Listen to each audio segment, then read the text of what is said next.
Good morning. My name is Bill Pollack, and it's February the 7th, 2012, and we're in Sherman Oaks, California, at my home.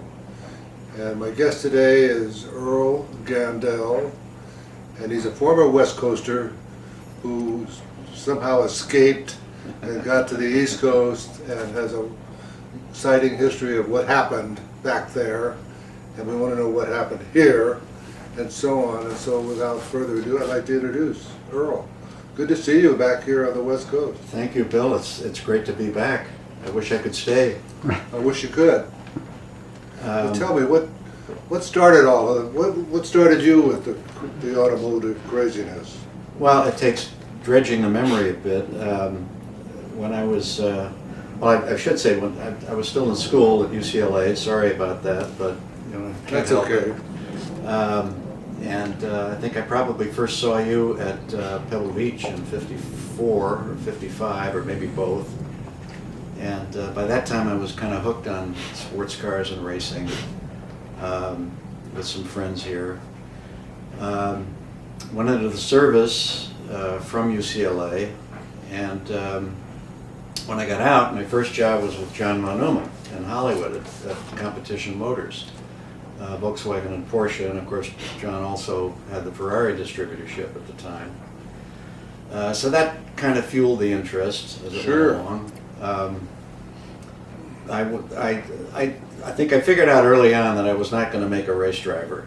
I wanted to, like everybody. I bought a car. It was a Singer. It was an ex-Lammy Lamoureux car, if anybody remembers the 50s. Great driver. Also a fabulous motorcycle racer. He was sensational. Unbelievable. And those skills translated pretty well to cars. So I drove that for a while. I never raced it. I ran it in hill climbs, but it was pretty clapped out by the time I got to it. And I was in school, so I never had any money. And then a friend of mine and I, Jack Martin, who would have made a really good race driver, but he didn't follow it through. But we bought a Jawa Jupiter Special, built by Bud Hand, if you remember that. Of course. And Jawa Jupiter. Jawa Jupiter Special. It had a fiberglass Mistral body on it, so you wouldn't recognize it. Supposedly Ken Miles had something to do with it. We never did figure out if that was true or not. And that was going to be our entry into racing, and I think I drove it, 4 or 5 laps at Del Mar in practice, and the whole front end went out.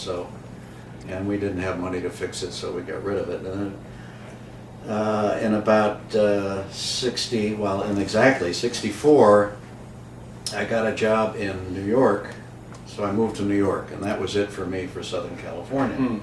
But during that time, we got to all of the races, to Santa Barbara and Torrey Pines, and up to Pebble Beach a couple of times, Palm Springs, Willow Springs. So I was pretty well hooked by that time. On my first, I won't bore you with this one, but on my job interview trip to New York, happened to be the weekend of a double 500 at Bridgehampton. And I was in New York over the weekend, and a friend of mine, Kurt Meyer, who worked for Porsche, he was the West Coast rep for Porsche, was there and said I should come out to the race, and told me how to get there. My first look at the track, my first look at that part of the world. He picked me up at the train, and he was too lazy to get me credentials, so we stopped out on the road outside, and he said, "Get in the trunk." Ha! I love it. So he drove me into the track in the trunk of the car. He said, when I tap on the trunk, jump out, like you were standing here all the time. So I did, and by that time we were in the Porsche pits. And that turned out to be one of the major problems at Bridgehampton. A lot of people did that. But my first job in New York was, I was in the advertising business. I was with the agency for Volvo.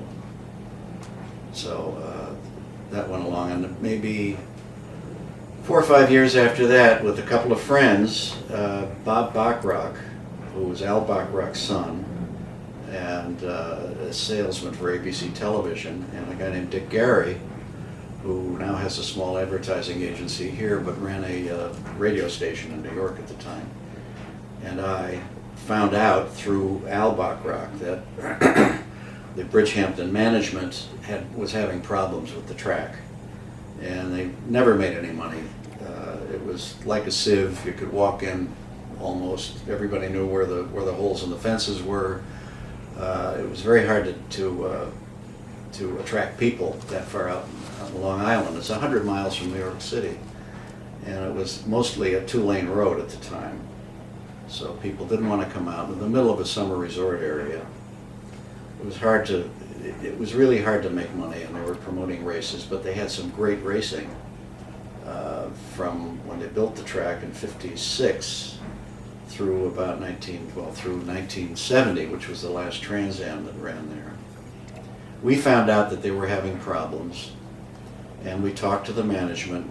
It was a board of a stock company that owned the track, that built the track. And we talked to them, and we offered them dirt cheap rent, just about paid the taxes, and they said okay. So he said, we're geniuses in the marketing business. We know how to bring people out here and how to promote races. We know how to do it. Well, we licking our wounds after the first year. The first race we ran was... Whereabouts on Long Island?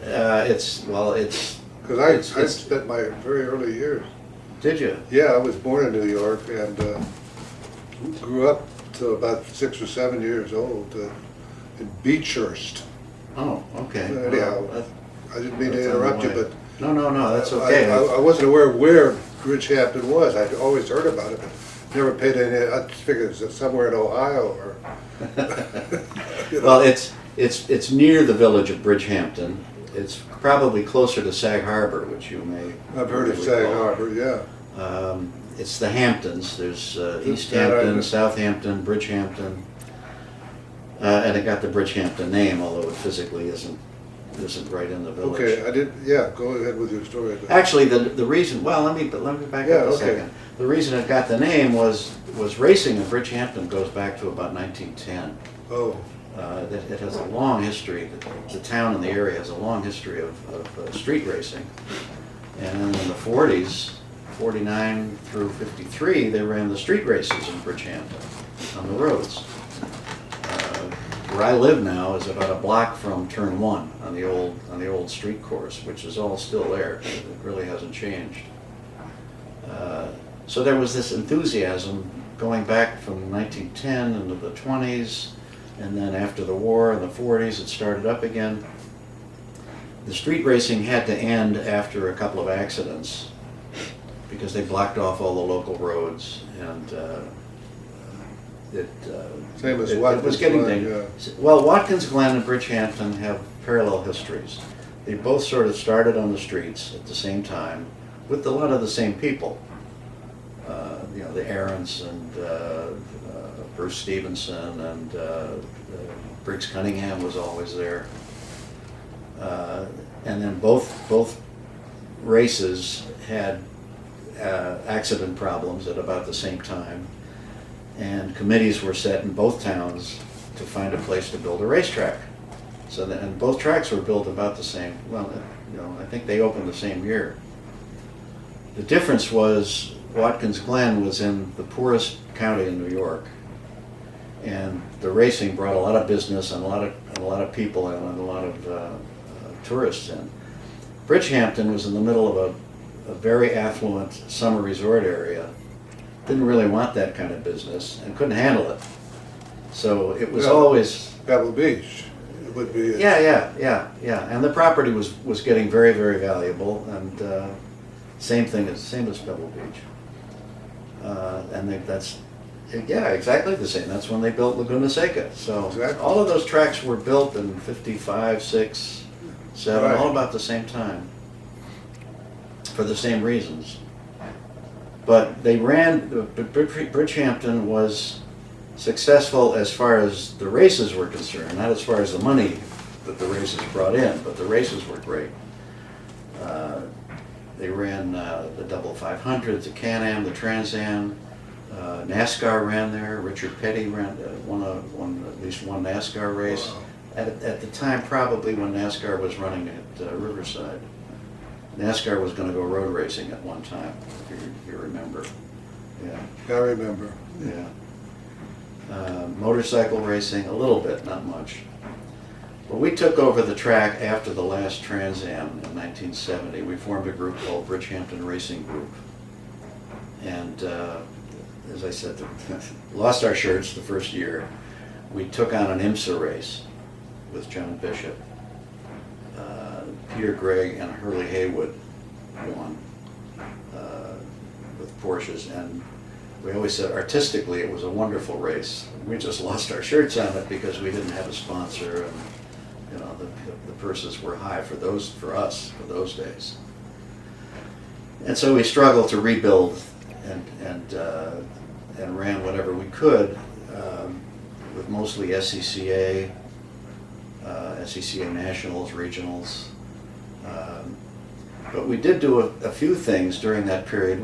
I ran the track from 1971 through about 84, so 13 years. The track probably should have been dead in 1971 after the last Trans Am was, the last Can-Am was canceled that year, 70. There was one scheduled. We took on whatever we could do to keep the place alive, and we did a pretty fair job of it.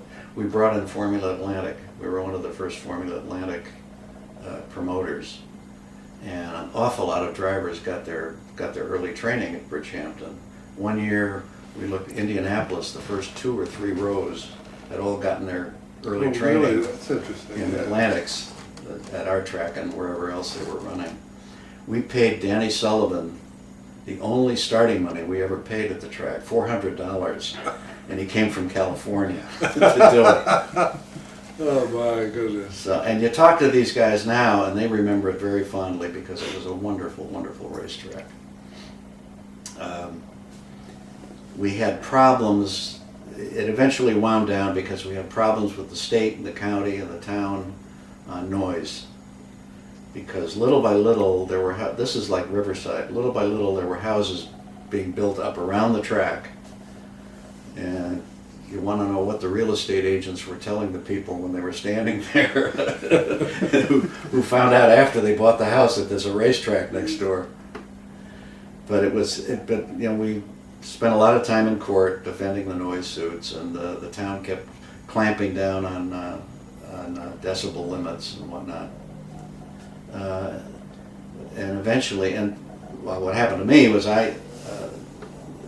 one partner, Dick Gary, moved to California at the time.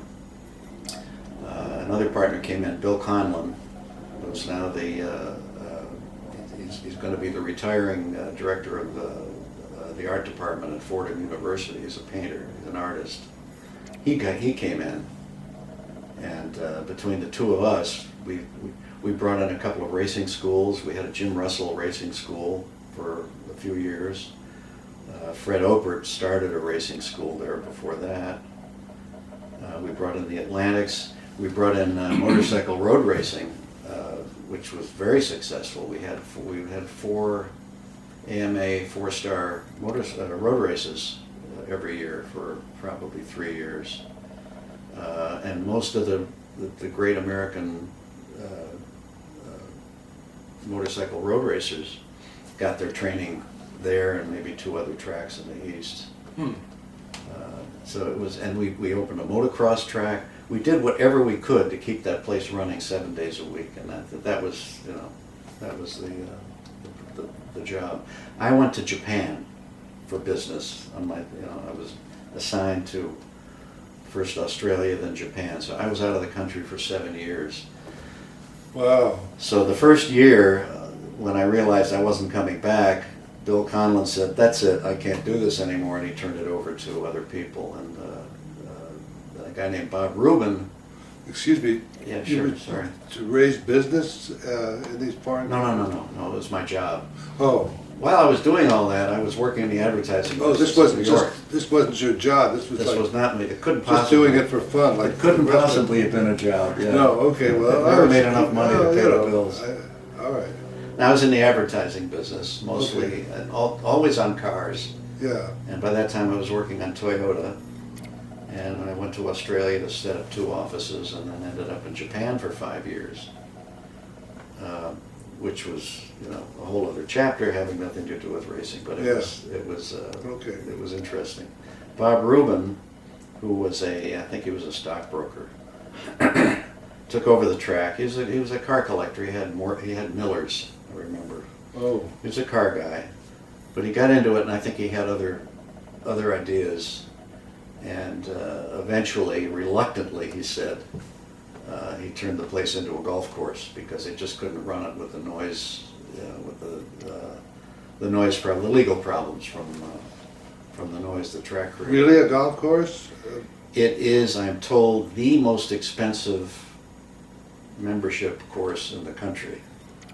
It's like $500,000 to, you know, for membership, for entry. And it's beautiful, but Golf carts are all built by Ferrari? they better be. They better be. But the track itself sits on the highest point in Long Island. It's about probably 400 or 500 feet high. Oh, You know, Long Island is pretty flat, but the Yeah. track is kind of lumps at the end. The track was beautiful. Pretty good elevation changes. It was a very fast course. It was 2.85 miles. Every turn was fast. There were no 90-degree turns. that's pretty long. That's all. And it was pretty long, and a lot of Maybe elevation. one of the longest in the country. It was. Lime Rock, we were sort of a sister track to Lime Rock. We did a lot with them. Is exactly half the size of Bridgehampton. It was 1.5 miles. Yeah, Watkins Glen originally was 7 miles, but that was the road course. Yeah, yeah. And then when they shortened it, I think it's like, I don't know, they have several different courses there, so it doesn't really. Yeah, yeah. But the track itself, people like Mario Andretti and Dan Gurney said it was, you know, one of the best road courses, you know, going Nice, in the big, country or the fast, world. sweeping turns. I'm not going to argue with them. They know what they're talking No. about, and it really was. There was a turn. Okay, rolling. We're back, and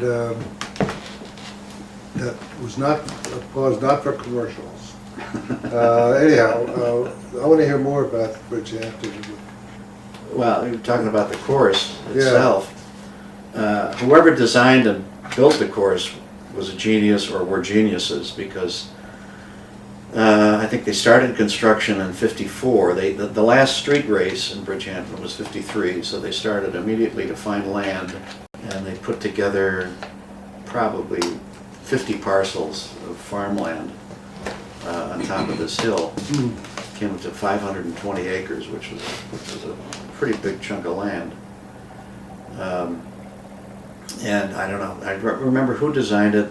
There's a name somewhere that slips my mind. But they laid down the pavement in '56. I think the first race was run in '56. And in 1990, when they closed the track, it still had the original pavement. It had never been repaved. It had been patched a lot, and it was getting kind of rough. But it held up all that time. And the whole time we were running it, from '70 to '83, '84, it was not a problem. It never deteriorated. That's amazing. Some genius figured that out, and it was well done. Because we figured out what it was going to cost to repave it, and it would have been way beyond anybody's capability. There were many attempts to buy the property to turn it into housing. There were probably 3 or 4 different bidders through the years, and the town wisely turned it all down. They didn't want 200, 300, 400 homes up on top of a hill like that. But eventually they caved, and it became a golf course, which is probably better than the homes, but the concern now is what growing all that grass does under to the water underneath. Because there's a water table that's Well, you know, the highest point is pretty critical as far as the water. But so far, probably the fertilizer, because they will use a lot of that. oh yeah. So they they're may very concerned. eventually wind up with an organic fertilizer, and there is such, like worm casings or something like that, Yeah. which yeah. do not pollute. Anyhow, That's a Palm concern. Springs has that same, they have 100 golf courses down there. Yeah, yeah, And it's a the same. huge aquifer under that whole area. Yeah, And it became pretty obvious some years ago that all the watering and the fertilizer was, you know, they had to do something about the kind of fertilizer they were using. yeah, yeah. Anyhow, I didn't mean to interrupt you, but it was... Well, and the track actually is built mostly on sand. It's very sandy soil. Okay, yeah. So I like how they got the grass to grow, I don't know, but we could never get anything to grow. But ironically, that made the track relatively safe. There was not a lot of serious trouble during those years of racing, because if you went off, and it didn't have, we had no guardrails. There were the guardrail along the start finish, along the straightaway, Yeah. with the pits behind it. Other than that, there was guardrail at maybe 2 or 3 other spots. If you went off the course, you went into the sand, and if you didn't dig a wheel and flip, the car stopped. So it was fairly safe. It was at least cars of those days. Today, I'm not so sure. Today, I think Yeah. they're with the speeds and performance, it would have been iffy. But over the period of 13 years, we had the track, and we had a lot of racing on it. There were 4 fatalities, and one of them was a motorcycle,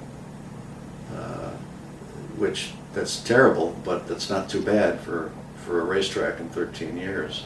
No. And before that, I don't know if they had any.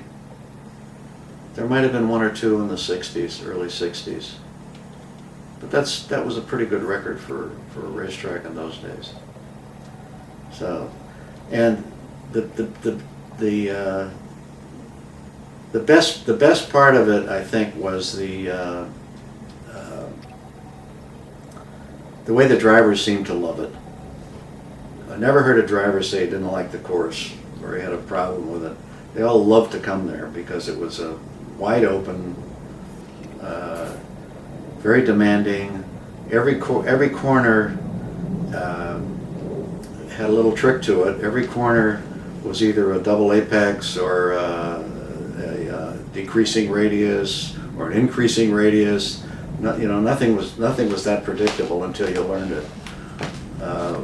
Turn 1 was called Hanskin Corner, named after Walt Hanskin, because he was the first person who figured out how to go through it without lifting.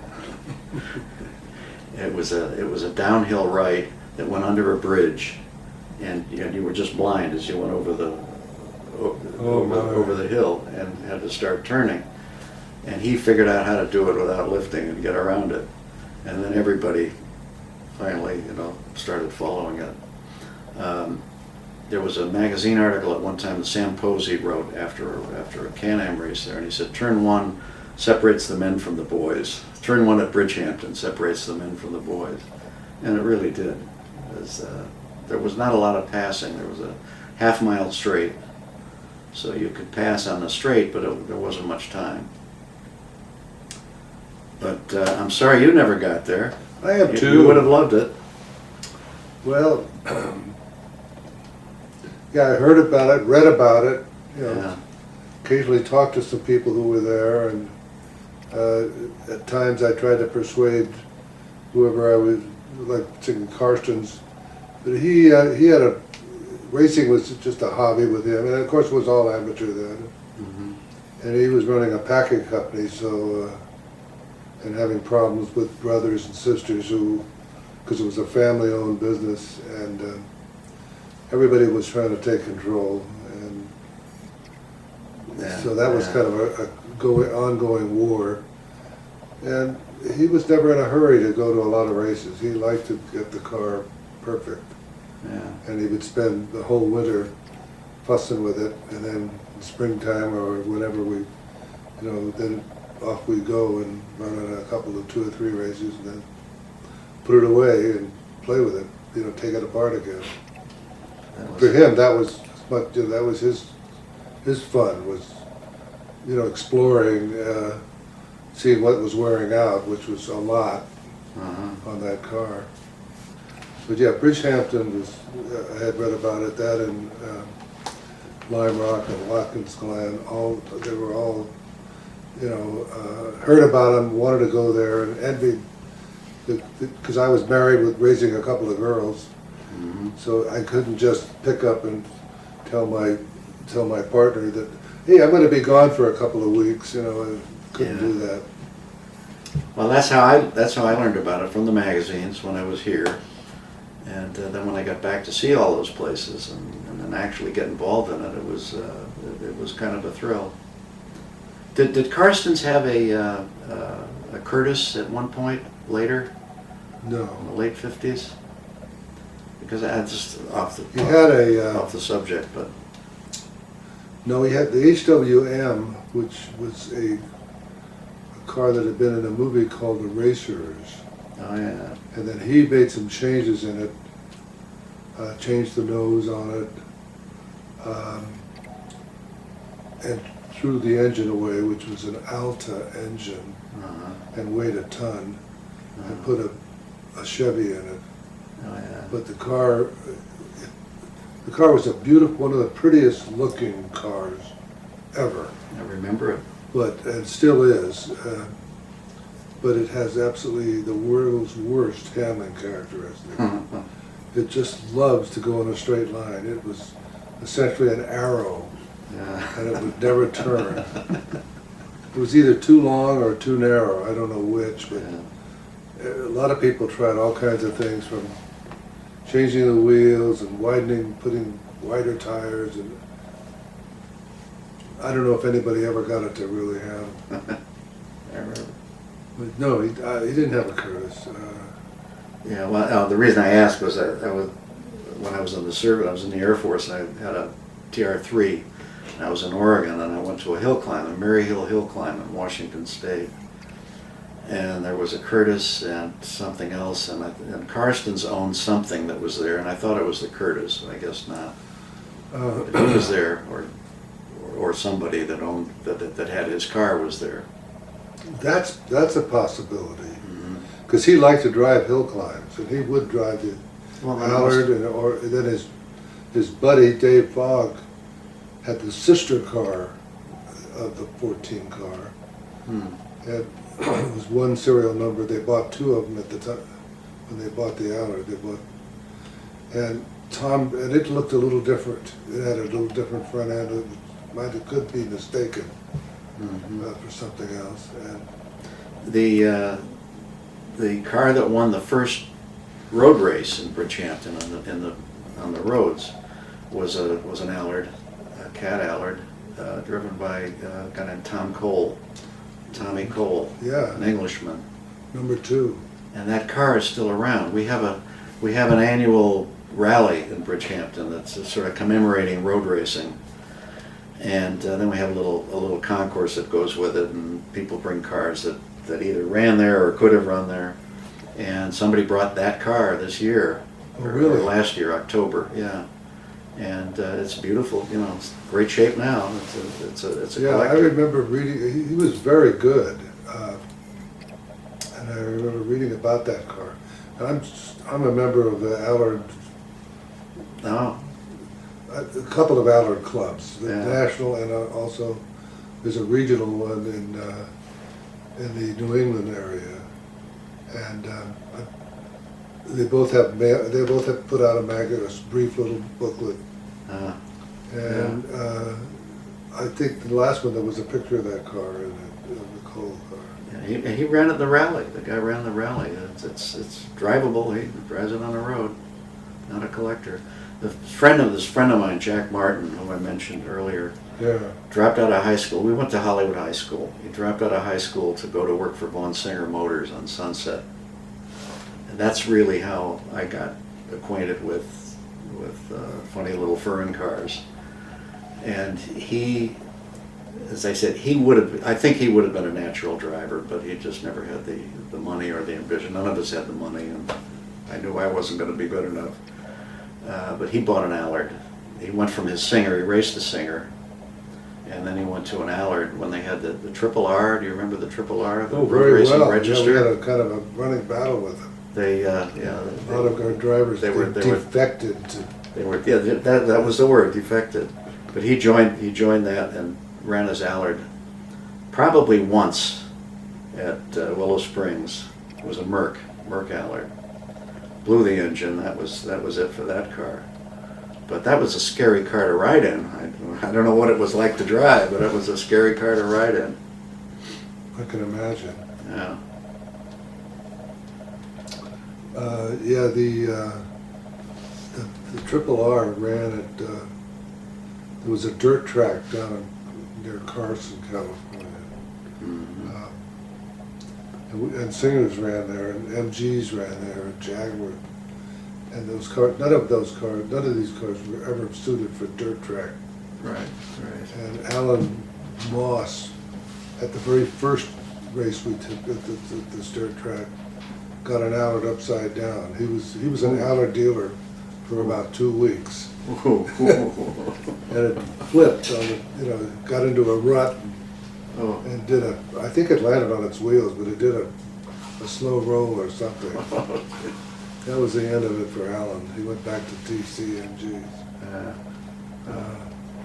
I had a guy that I play golf with occasionally, Dick Van Lannen, who raced Singer. Oh, I know Dick, yeah. He worked for Von Singer Motors when Jack was there. Gretzky, does that? Oh my God, yes. Yeah. Does that name ring a bell? Yeah. Yeah, I see him once in a while. And we belong to a pilots group. Mm. And Dick Van Lannen was a very good driver, but he was too big. way too big. That Singer Special that he had was about that high, and he sat this far out of the car. Yeah. Right. Yeah. So what brings you out here? Visiting a new granddaughter in Alaska. My wife was babysitting for her for a month, and I went up and picked her up, and then we came down here. I have a son who lives here, and friends. Great. Pete Van Law, who you know, Yeah. old friend. I've known him since college. And I was telling Bob that's another reason I got involved or interested in the whole activity. When I had the Singer, Pete had an MGTD, and we both went to UCLA and both lived in the valley and drove over the hill every day. So we would see each other and Sure.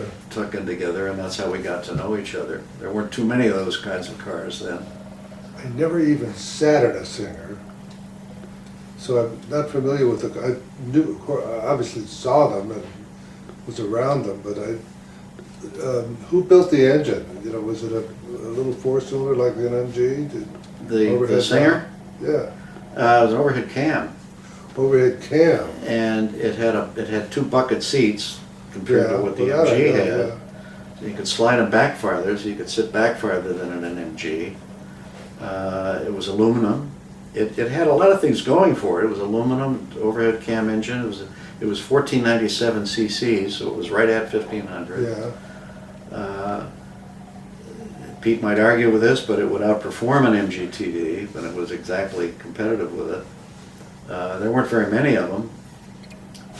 It was kind of funny looking compared to a TD, but you could dress them up so it looked okay.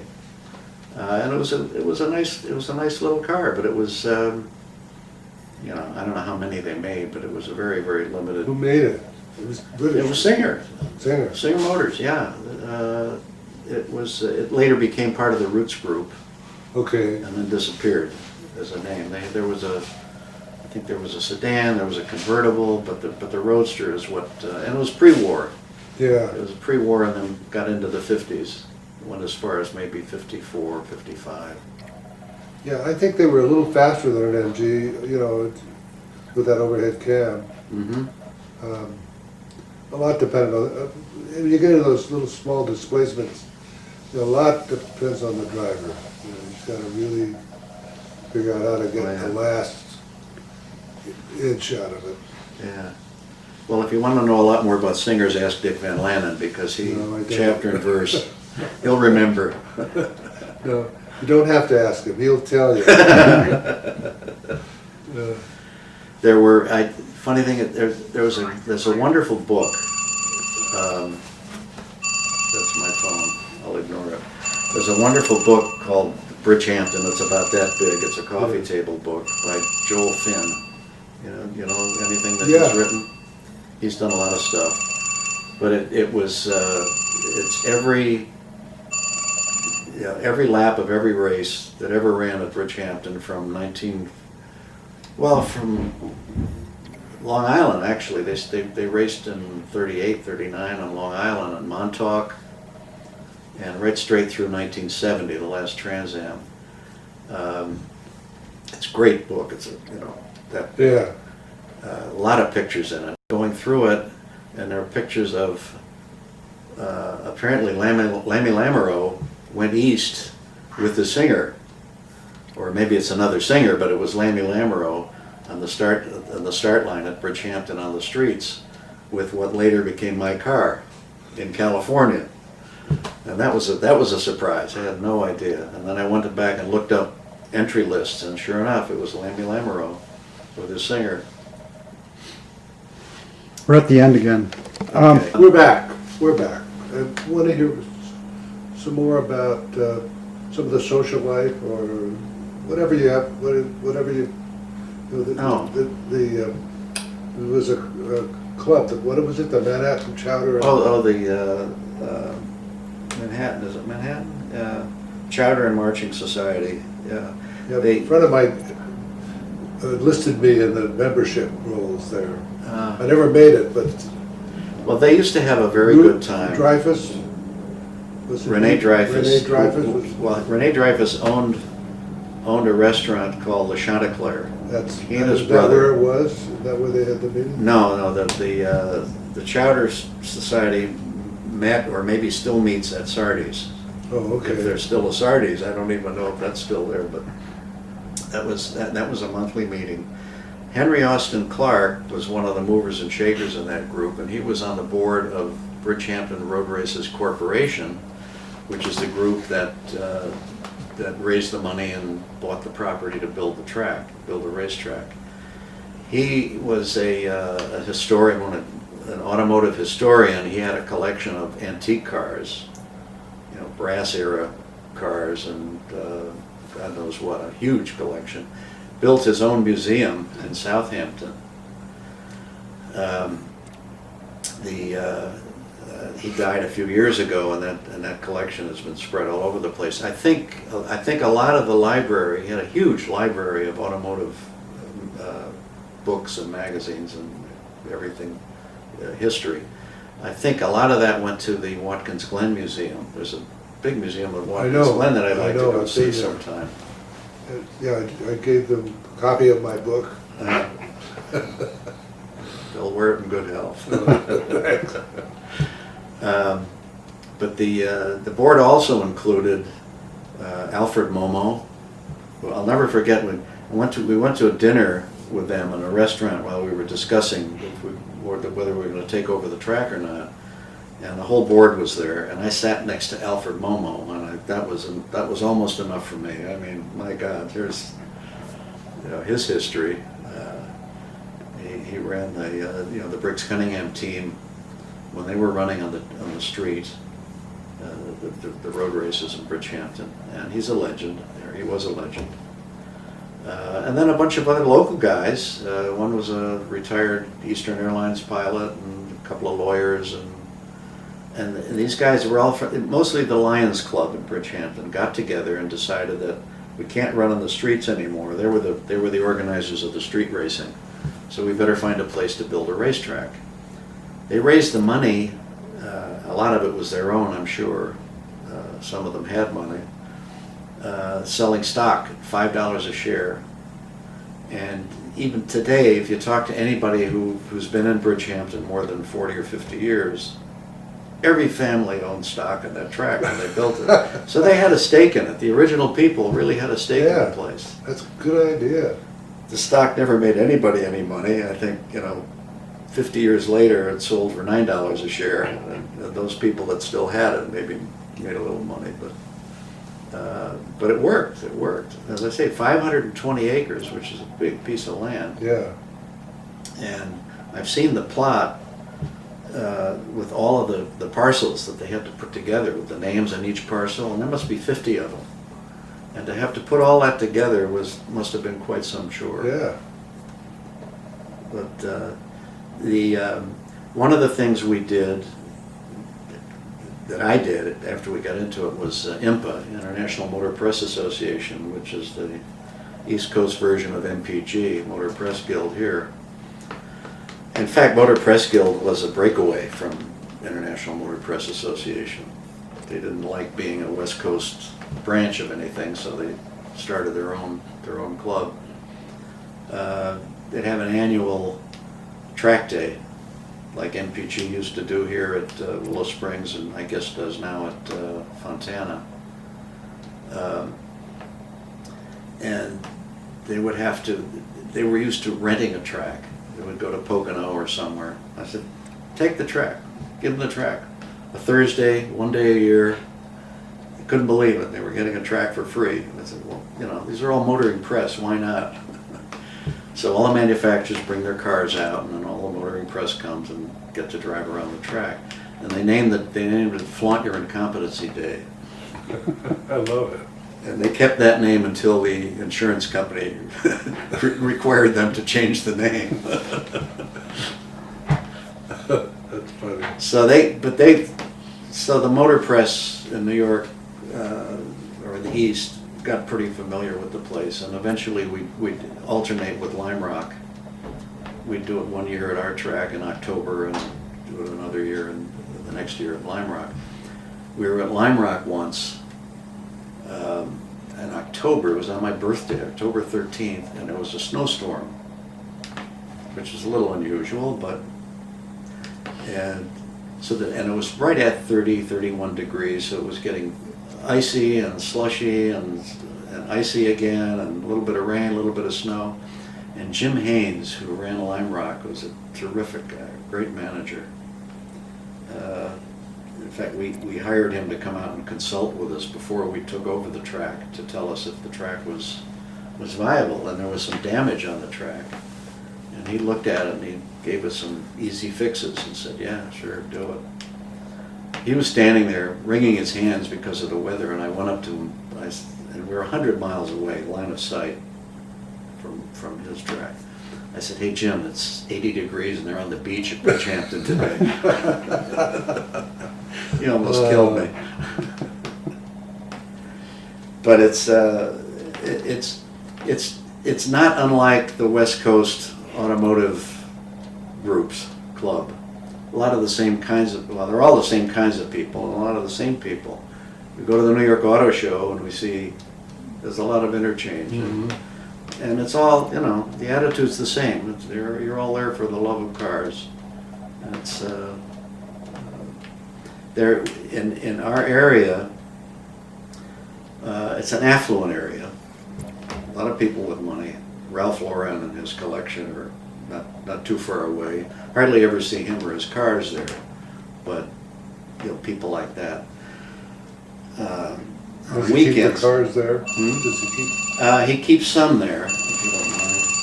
I'm sorry. Okay, rolling.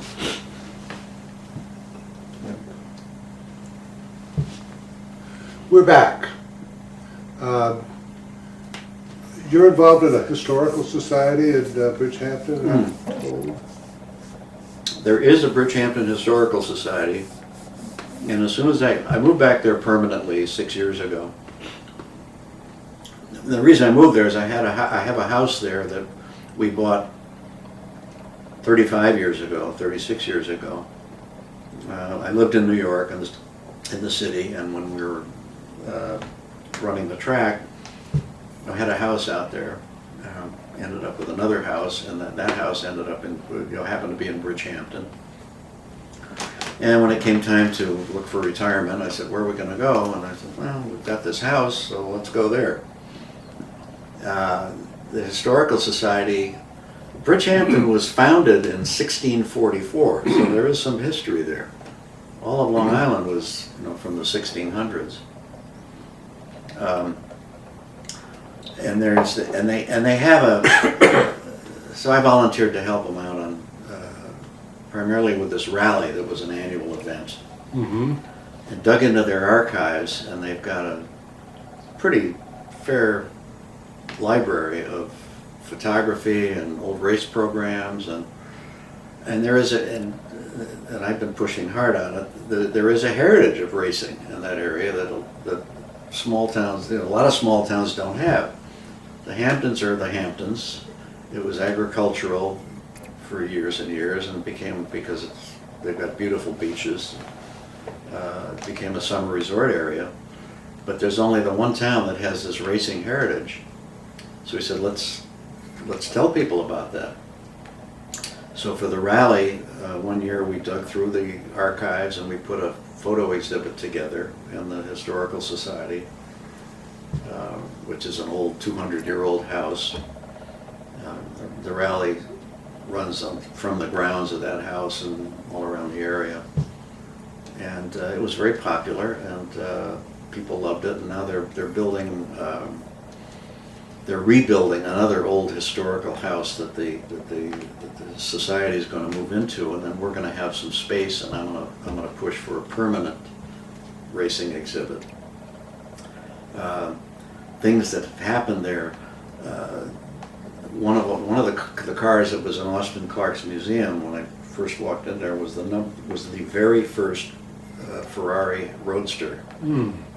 003 was the serial number. That was a car that Briggs Cunningham brought out to one of the street races. It was the first Ferrari seen in the United States. He raced it, and things like that are. There's a lot of that kind of history around, but you have to dig to find it. You have to expose it, and it's worth showing people. The pictures, I just had the best time of my life putting the pictures up on the wall, because it's all from 1949, 50, 51, 52. I can't think of the other names, but the Briggs Cunningham era, you can figure out who was there. The first year was pretty basic. He had that one car. The next year he got serious and showed up with some E-types. And Walt Hanskin, I can't remember the names now, but you know all the names. And at the time there was this separation of East and West, because it was pretty hard to trailer a car across country. So a lot of the East and West didn't meet. The first time I saw that was with Pete Menlaw, when we both just graduated. We were about to go into the Air Force. We conned the Air Force into giving us a pass to travel around the country. Don't ask how, that's another story.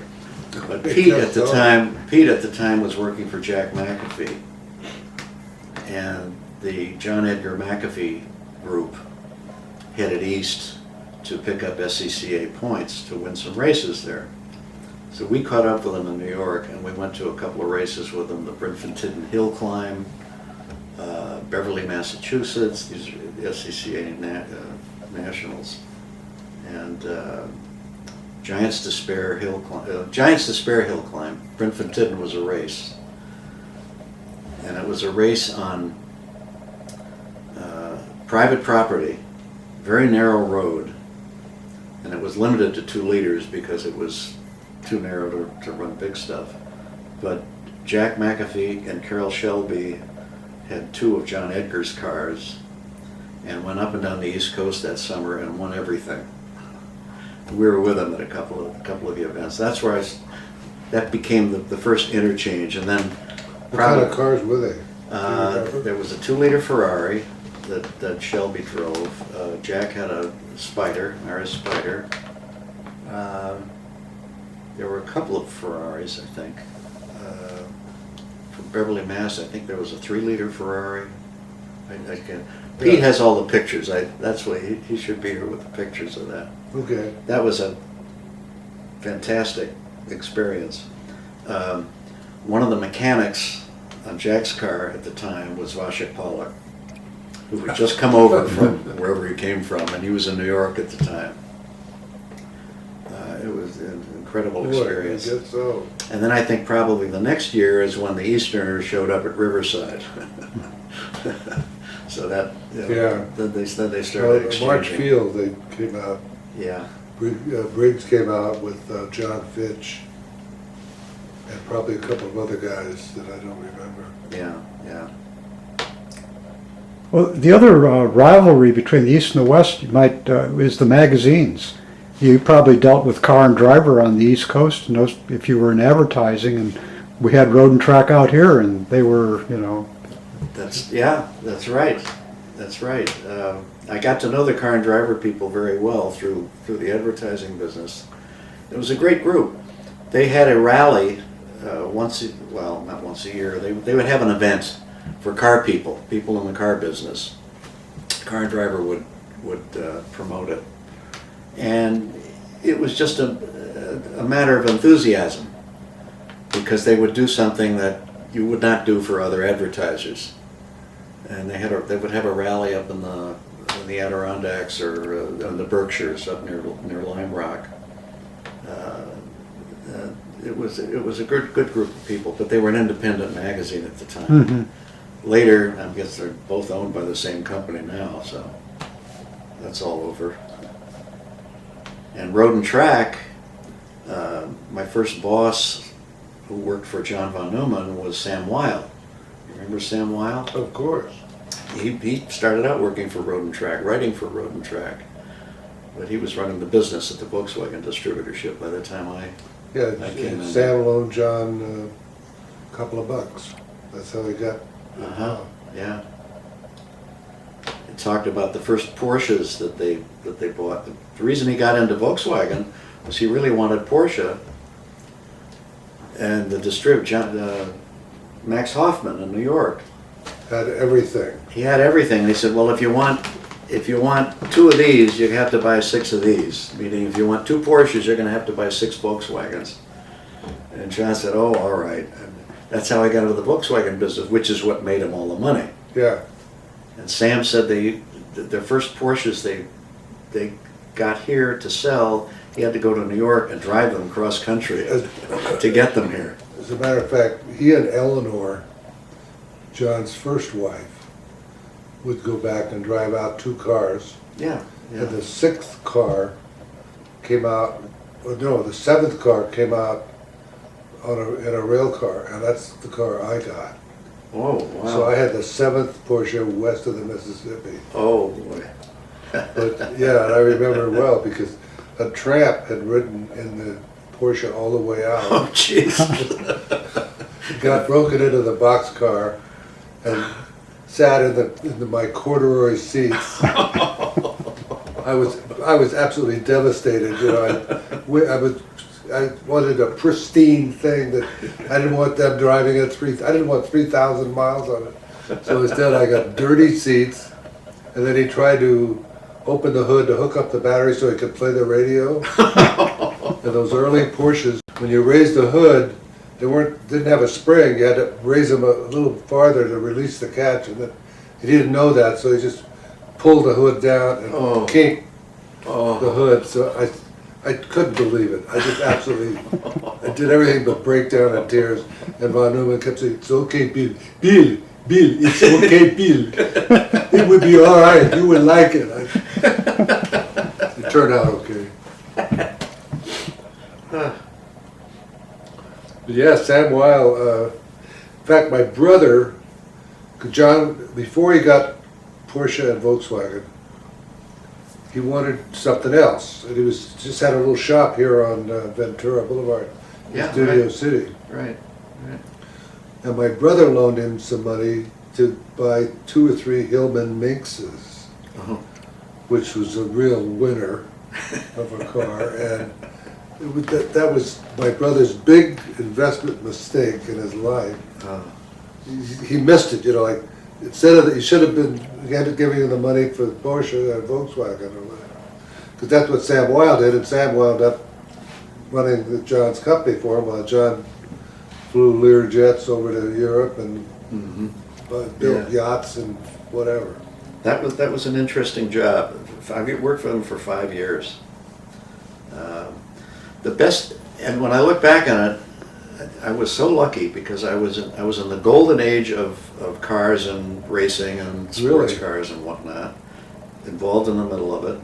Although I didn't do that much racing, you know, but I was an agency called Carl Alley, which had Volvo, and that was another revolution in advertising. It was small agencies in New York that were starting up at the time that did things very differently from everybody else. So I was lucky on two fronts, Yes, you were. cars and advertising.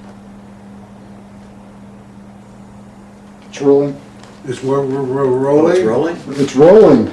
Oh, sorry okay. about that. Oh, Sorry about that. We were mumbling to each other. Candid stuff, One yeah. of those. These are good too.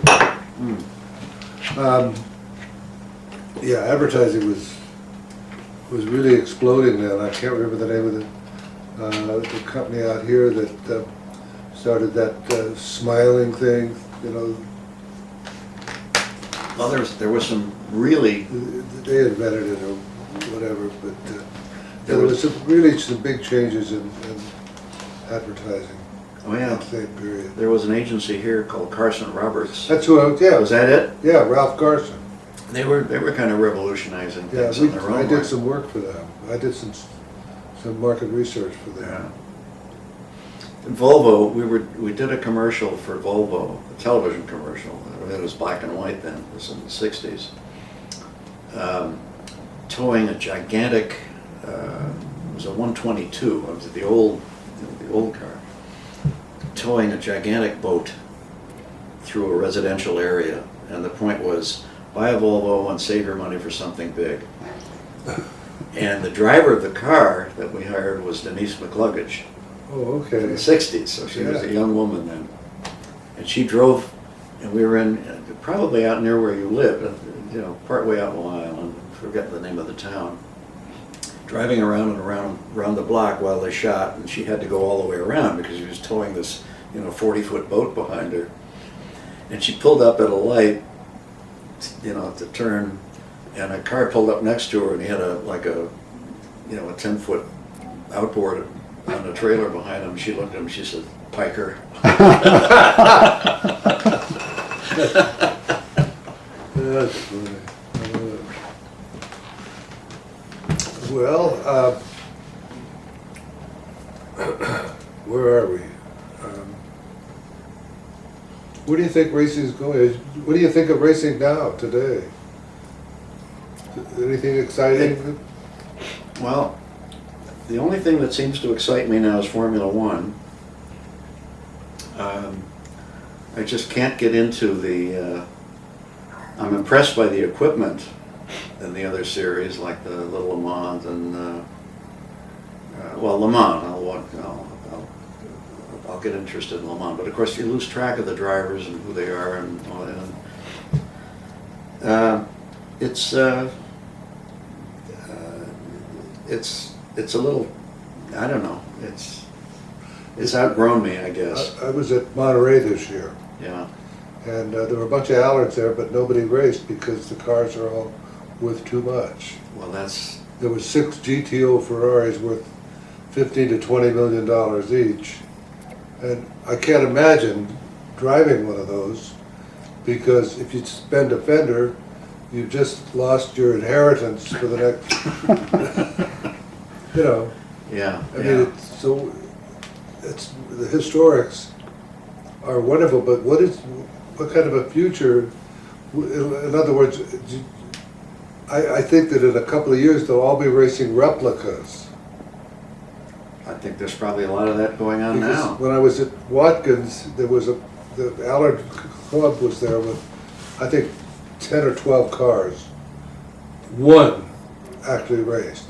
Yeah. But there was also a replica of an Allard there that's being built in Canada now. Mm-hmm. And it's an absolutely beautiful car. And I could see where but it's like $160,000. Yeah. But it's not 300,000 like some of the originals are, or more. Yeah.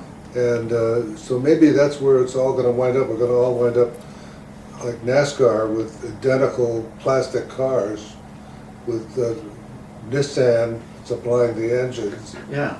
or something like that, but I'm just wondering what you think about that. Well, Indy cars. I worked for a few years, a couple of years, I guess, with Toyota in their kart program when they were running kart teams. Dan Gurney's team and what's the name? Cal Wells had a team. But there were 4 engines in the series. The cars were not all identical. You know, Gurney built his own car. There was Toyota, Honda, Ford, and GM. Was it GM? Yeah. So there were 4 engines. So there was some variety. Not all one engine and one chassis.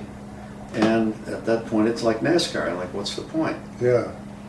Then it's all up to the driver. I guess you could say there's some good in The that. crew chief says, dial in a little more lift. Oh, yeah. You know. Oh, yeah. Oh, okay.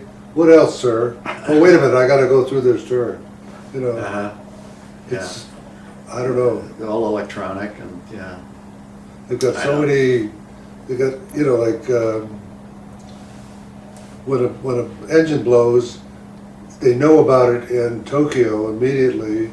And a replacement engine is already on the plane by the time the car comes into the pits. Yeah, yeah. You know, it's just. On the collector cars, though, when I see Goodwood, I've always wanted to go to Goodwood. Yeah, me too. But when you see it on television, it looks like those people are racing, and those are valuable cars, and it looks like they're seriously going at it. They don't.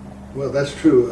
Ann Boswell's got a Peugeot that is worth a couple of $1 million that the French have been trying to buy for 20 years that I know of. But she sent it to Goodwood on a couple of occasions, and they raced it.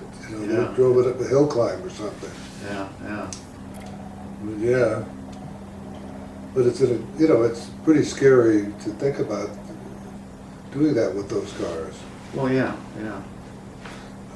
The only one I recall didn't care much about it was Sterling Moss when he wiped out somebody's Aston Martin on the first turn at Laguna Seca. I was there. I was there. You were? Yeah. I got a chip of paint from that car. It's worth a lot of money now. Yeah, not this year, but the year before. I forget the name of the guy, but he was driving one of the Scarabs and totally destroyed it. And by the and it was owned by Colliers. It was part of their collection. Ooh. I think the only thing that wasn't bent was the nameplate on the firewall, and it was already out here at Van Nuys. They're going to restore the whole thing right back to. They'll build a new chassis, a new body, new everything. And they can do that. Well, as a friend of mine once said, when I was asking about what happens when you wipe out a $5 million car, he said, save the plate, save the number plate. You can always rebuild it. I don't know, sounds something wrong with that. Yeah. Well, Earl, it's been great to have you here and get a little slice of history about it, because I was always a wannabe as far as the East Coast was. I always wanted to get there, but Karsten didn't want to go. John Edgar, who I raced for earlier, we'll race here, Yeah. And I think my wife had something to say about it too. And hey, honey, I want to go back to wherever. And she said, no, I don't think so. Yeah, yeah. Well, I'm sorry you didn't get there, but you would have gotten there before I did. So I got there kind of after the fact, but at least I got involved in some of the later years. But it's wonderful being able to talk to you. You were a legend in my, not exactly youth, we're not that far apart, but I remember very, very well. Anyhow, it's good to finally meet you, and wish you well. Same here. Thank you very much. Thanks for this. Thank you.